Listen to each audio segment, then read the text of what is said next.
ఆంధ్రప్రదేశ్‌లో ఆర్థిక పరిస్థితి మీద మరొకసారి సాక్షి పెద్ద కథనాన్ని ప్రొజెక్ట్ చేసుకొచ్చింది. 2,00,00,000 17 నెలల్లో అప్పు చేశారు. అందులో 1,00,00,000 బడ్జెటేతర అప్పులు, మరొక 70,000-80,000 వేల కోట్లు ఇటు, అట్లా కార్పొరేషన్ నుంచి 30,000 కోట్లు ఇట్లా అన్నట్టు. ఈ అప్పులలో అతి పెద్దదైనటువంటి మిస్టరీ ఏంటంటే, గతంలో జగన్ చేసినటువంటి అప్పుల కారణంగా 2,75,000 కోట్ల రూపాయల డబ్బులు ప్రజలకి పంపిణీ అయినాయి. ఈ పంపిణీ అయినటువంటి సంక్షేమ పథకాలు అది డీబీటీ డైరెక్ట్ బెనిఫిషరీ ట్రాన్స్ఫర్ కావచ్చు, లేదంటే గనక పరోక్షంగా ఇచ్చినటువంటివి కావచ్చు. 2 రకాలు ఉన్నాయి.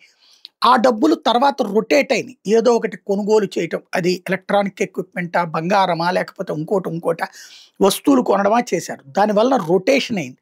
అది వ్యాపారికి లాభమైంది. వ్యాపారికి లాభం కావడం వల్ల రియల్ ఎస్టేట్ పుంజుకుంది. రియల్ ఎస్టేట్‌కి సంబంధించినటువంటి కొనుగోళ్లు, అమ్మకాలు సాగినాయి. తద్వారా దానిని మీద ఆధారపడ్డటువంటి 64 రంగాలు నడిచినాయి. అట్లాగే ఆ రోజున ఉన్నటువంటి ఈ డబ్బులతో కొంటున్నప్పుడు ఆటోమేటిక్‌గా ఇండస్ట్రీస్ దగ్గరికి నుంచి ఆ సరుకులు రావాలి కాబట్టి ఇండస్ట్రీస్ బాగుపడ్డాయి. ఆ పైన రా మెటీరియల్ సప్లై చేసేవాళ్ళు బాగుపడ్డారు. ఇప్పుడు వచ్చేటప్పటికి అది లేదన్నది వీళ్ళ వార్త. ఇది నిజమైతే గనక అంటే ఒకటి ఇక్కడ సంక్షేమ పథకాలైతే ఇస్తున్నటువంటిది మొన్న ఇచ్చిన తల్లికి వందనం, ఆ తర్వాత అన్నదాత సుఖీభావకు సంబంధించిన 5,000 తప్పించి ఏమీ లేదు. లాస్ట్ వాటిట్లో కొనసాగుతున్నటువంటిది అంటే నవరత్నాలు పోయినాయి, ఉన్న రత్నాలు ఊడిని. సూపర్ 6 హామీలు అనేటటువంటిది పూర్తి చేసేసామని నమ్మమని చెప్తున్నారు. పదే వేరే మాటలు మాట్లాడుతున్నారు. పరిశ్రమలు వచ్చేస్తున్నాయి అయ్యి అన్నటువంటి రూట్లు తప్పించి ప్రజల చేతిలో డబ్బులు ఆడట్లేదు. 18 నెలల్లో ఉక్కిరిబిక్కిరి అవుతున్నటువంటి పరిస్థితి పేదలకు ఉంది.